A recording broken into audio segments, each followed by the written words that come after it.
Who do seem to enjoy it, and it seems really tough, but it's a good workout. It's stationary. You're not hurting your knees, as I understand. And there's a lot of side benefits, of course, aside from the physical exertion and burning up some calories and meeting all the nice people in there. Yeah. So first and foremost, it is a low-impact cardio workout, which is perfect. It's perfect for all age groups because of that, fundamentally. So if you're recovering from an injury or something along those lines, you can start doing this before you can start doing a lot of the high-impact kind of cardio. That's a great point, yeah, because sometimes you want to get back, but it takes a little time. Lee, at this point in the show, we're going to take a short break from my hometown on the voice of Nassau Community College, WHPC 90.3. Our guest today is Lee Williams, the owner of the new indoor cycling studio called CycleBar, located in Garden City. Stay where you are. We'll be back with more with Lee from CycleBar on the second half of My Hometown. It may be hard to believe, but people just like you are already saving money. FeedThePig.org makes it easy. Their simple savings plan teaches you how to start saving without going overboard. So you don't need to mooch off your friends. You gonna finish that grape? You mean the one in my mouth? You don't need to stop buying the necessities. What you're smelling is a natural musk. Ew. You don't need to be a medical test subject. How do you feel? Mostly okay. Sometimes, though. You don't need to get a second job as a stuntman. We need a new stuntman. Let's break for lunch. You just need an internet connection. Don't get left behind. Start your personal savings plan with the tips and tools on feedthepig.org. That way, you don't need to sell your soul to the devil. $15 is the best I can do. All right, deal. Brought to you by the American Institute of CPAs and the Ad Council. My Hometown is made possible by Herald Community Newspapers. For more local news, visit liherald.com. Got a story to tell? Call 516-569-4000. WHPC. And now we return to My Hometown. We're back on My Hometown. I'm your host, Bill Horan, along with Nassau Community College student Zach Turkel. Our special guest today is Lee Williams, the owner of the new studio in Garden City called CycleBar. Lee, what made you choose CycleBar? There's a lot of franchises out there, and why exercise and why CycleBar? Well, Bill, my wife and I sat down and we knew that we wanted to do something for ourselves, build our own business. We just didn't know which. So we sat there as business people and looked at what are the mega trends out there. You know, we looked at the humanization of pets and whether or not we should go down that path. And, you know, we thought that health and wellness is another mega trend that really made sense. So from a business perspective, that segment spoke to us, but then more specifically, we really also wanted to build a business that we were truly passionate about, something that we would do and our friends would do, and we used to do indoor cycling almost daily, like 6 a.m. before we'd head off into Wall Street. We'd work out together, so it made sense for us. Why CycleBar specifically? Once you started to peel back the onion, so to speak, there were not a lot of alternative options out there. And being a perfectionist, I knew that if I was going to design my own indoor cycle business, I'd get too wrapped up in what color the canvas should be, what the logo should look like, and what the operation manual should say. You know, I really needed someone who was going to hand all that stuff to me. The big differentiator with CycleBar was they do this one really, really unique thing very, very well. They incorporated as part of their DNA a charitable aspect to the business called cycle giving. And, you know, we want, not only do we want to be commercially successful, but we want to give back to the community too. We want to be an anchor point within our community, the community that we live. So cycle giving really spoke to us. And since we've been open, we've only been open for about 6 weeks, Bill. We've given away around 15 charity baskets to different charities to help them raise money for their funds. By the way, watch out. Sometimes Zach pretends he's a charity and comes around, but he's not. So ZAC isn't a special charity. Yeah. We just want to warn you. I'm sure we can hook him He might up. come in disguise. He has a mustache, beard, all that stuff. Exactly. We have a whole slew of other charities that we basically give our studio away, and we consider it a fundraising venue for local charities. So that was probably the big differentiator which pushed us towards CycleBar.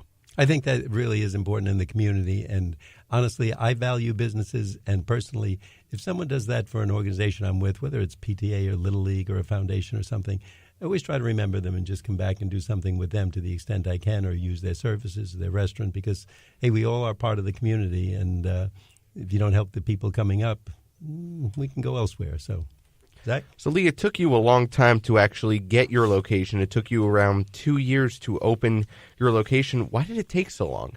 You know, Zach, I never saw this one coming, honestly. I thought that what were going to be challenges were, you know, I get my arms around. However, the real challenge was simply finding the real estate. It is so hard in Long Island for any number of reasons. So, you know, I scoured the market and I kept scouring the market, and I was going door to door looking for the right real estate. It had to be the right location.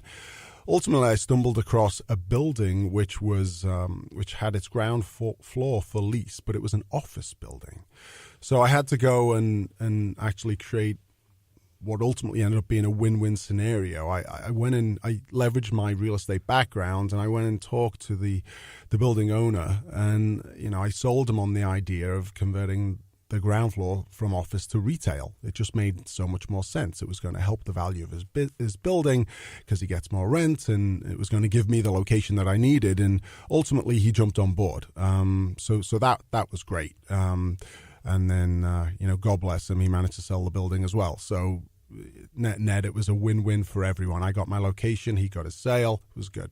It really makes sense to me, because I would think for him and the people in the business building, if they want to go to a gym, they just walk downstairs or come in an hour early. They don't have to get back in the car and everything else. It makes the business a little more exciting that you have people coming in and out in a little flow, and maybe engenders more businesses for the operations that are on the upper floor. Or, Bill, I got an idea. Why don't they bring their laptop computer downstairs and just do their work while they're cycling?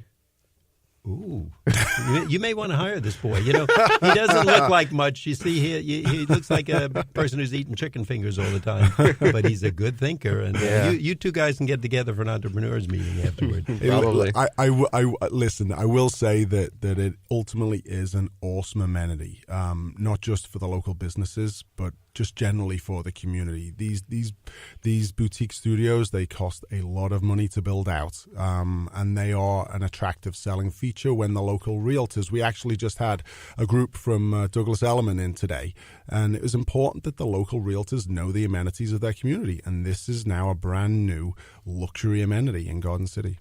That really is true, because if it's convenient, people have it nearby. And just to let people know, CycleBar is located where in Garden City? It's on 950 Franklin Avenue between 9th and 10th Street. Okay, and everybody knows Franklin Avenue, so if you're looking for some exercise, and if you just want to meet Lee and hear this beautiful English accent, you can go over there. What was it like hiring? How is it in the market to get the right people? Do you have to get bicycle people to do this? Oh, my Lord. Bad question. That is no, great question. But again, similar to Zach's question about the real estate, it's one that I didn't see coming. You know, we posted for talent. Talent makes everything. It is everything. And we had over 200 applications for instructors. We had over 200 applications for front desk staff. So, which sounds amazing, but you know, it's really hard to go through all of those applications. Oh my Lord! Specifically, when it comes to the instructors, we literally had to choose from the best of the best. And I took that 200, I narrowed it down to 80. Then we physically auditioned 80 people.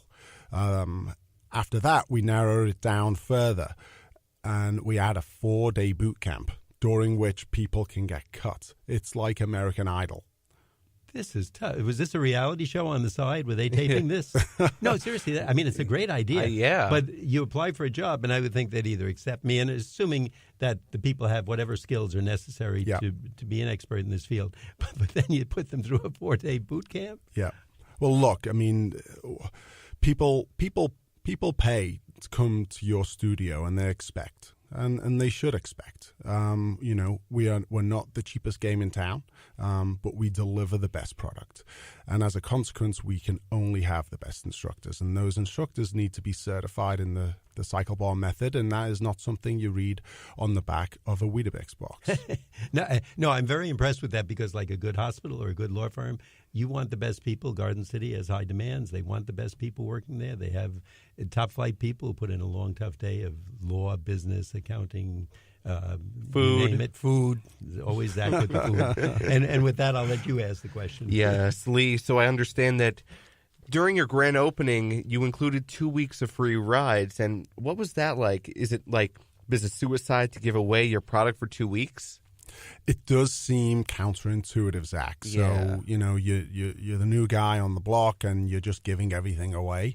That obviously comes at a cost. But listen, from a marketing strategy standpoint, that was always budgeted. As a brand new business, it's critical to get your product in the hand of the consumers. And frankly, no one can argue with free. And in addition to that, let's be honest, we're refining our game in the beginning. Everything isn't perfect. Our instructors need some tweaking. Our front desk staff need a little bit of tweaking. Our systems need that too. So, when it's free, people can be a little bit more forgiving. So it was a great opportunity for everyone to just really refine our product and for the community to come and try us out. And what we ultimately got out of that was a great core following. People traveled far and wide for those 2 weeks to come and visit us at CycleBar. And ultimately we ended up with a great group who now consistently come. Everyone is beginning to know each other on a first name basis. And we really have a great community building. This is the first time since the show's been on, Zach has asked a question that didn't have free food in it. He said, was it free? So I give him credit. You're coming along. You're really Thank doing you, a good Bill. job. Lee, just quickly tell us, once a place like this is open, are there new things that you have to experience, like just with the people? Is there a big drop-off? Is there a big increase? Do they say, can I drink beer while I'm cycling? Or what happens? Well, look, you can't legislate for everything, but there's certainly seasonality to the business. What tends to happen is in the summer, people go to the beach. You have to pivot. You need to modify. For example, we have some 4:00 classes where we specifically make them available for teachers, and there are other people that are available around that time slot. But it's really more of a teacher's game at 4 p.m. So you now need to modify the schedule as you move into the summer. So we've also got a whole ton of college students coming back from wherever they may be. And they always overeat the first year, so they've got that extra 15 pounds. All on those ramen I didn't noodles. say that. I didn't say that. But Zach, I'm sorry, Lee, before we wrap up, just quickly, tell us once again, where is CycleBar located? 950 Franklin Avenue between 9th and 10th Street. And before, if you didn't hear him, there's one free ride. So you may not get a free lunch, but you do get that free ride if you come in. We'd like to thank our special guest today, Lee Williams, the owner and operator of CycleBar in Garden City. I'm Bill Horan, along with Nassau Community College student Zach Turkel. Thanks for listening to My Hometown.